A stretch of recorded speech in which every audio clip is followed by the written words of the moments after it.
In today's video, I'm going to show you how to zoom in and out in Outlook. This is incredibly useful whether you're reading emails with small text, composing messages, or just want better control over how content displays on your screen.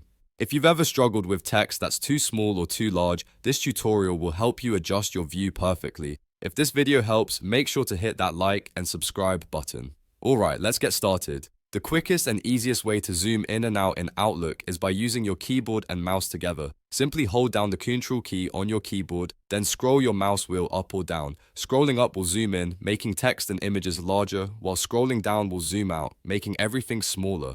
This method works instantly in both the reading pane when you're viewing emails and in the compose window when you're writing new messages. It's perfect for quick adjustments on the fly. Now, if you want more precise control over your zoom level, Outlook also offers a built-in zoom feature with specific percentage options. First, click on the email you want to zoom into. This opens it in the reading pane or in a separate window depending on your settings.